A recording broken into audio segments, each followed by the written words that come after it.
Samajwadi party ने लोकसभा चुनाव के लिए उत्तर प्रदेश से अपनी छठवीं लिस्ट भी जारी कर दी है। आपको बता दें कि समाजवादी पार्टी ने संभल से जियाउर रहमान बर्क को टिकट दिया है, जो कि वरिष्ठ नेता रहे मरहूम शफीकुर रहमान बर्क के पोते हैं।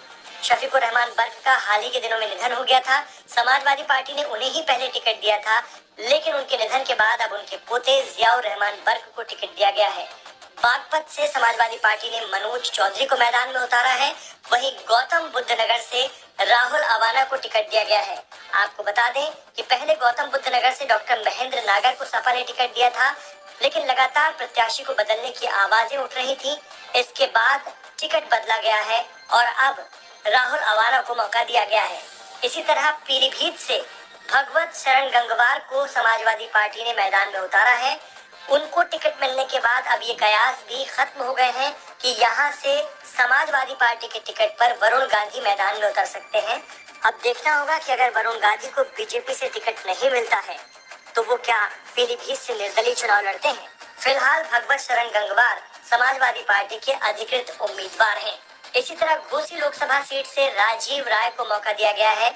घोसी के विधानसभा उपचुनाव में समाजवादी पार्टी ने पिछले दिनों भारतीय जनता पार्टी को बुरी तरह पराजित किया था। ऐसे में घोसी का ये चुनाव इस बार दिलचस्प हो सकता है। वहीं मिर्जापुर लोकसभा सीट से समाजवादी पार्टी ने राजेंद्र एस बिंद को मैदान में उतारा है। मिर्जापुर सीट एनडीए के खाते से बीजेपी ने अनुप्रिया पटेल को दी है।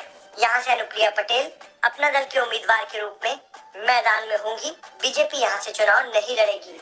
तो इस तरह समाजवादी पार्टी ने संभल, बागपत, गौतम बुद्ध नगर, पीलीभीत, घोसी और मिर्जापुर से अपने उम्मीदवारों का ऐलान कर दिया है। ये समाजवादी पार्टी की छठवीं लिस्ट है। लोकसभा चुनाव 2024 के लिए लगातार सियासी पार्टियां अपने उम्मीदवारों का ऐलान करती जा रही हैं। इसी क्रम में समाजवादी पार्टी ने अपने 6 उम्मीदवारों के नाम का ऐलान किया है, उतारा है। वहीं गौतम बुद्ध नगर से राहुल अवाना को टिकट दिया गया है। आपको बता दें कि पहले गौतम बुद्ध नगर से डॉक्टर महेंद्र नागर को सपा ने टिकट दिया था, लेकिन लगातार प्रत्याशी को बदलने की आवाजें उठ रही थी। इसके बाद टिकट बदला गया है और अब राहुल अवाना को मौका दिया गया है। इसी तरह पीलीभीत से भगवत शरण गंगवार को समाजवादी पार्टी ने मैदान में उतारा है।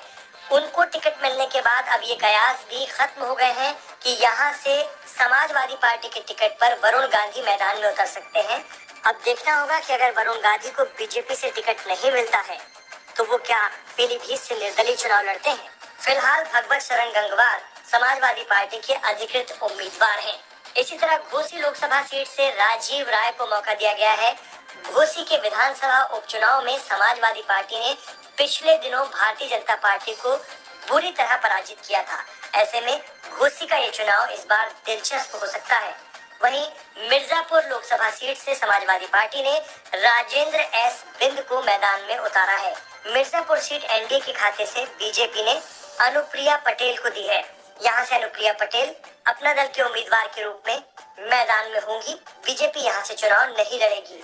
तो इस तरह समाजवादी पार्टी ने संभल, बागपत, गौतम बुद्ध नगर, पीलीभीत, घोसी और मिर्जापुर से अपने उम्मीदवारों का ऐलान कर दिया है। ये समाजवादी पार्टी की छठवीं लिस्ट है।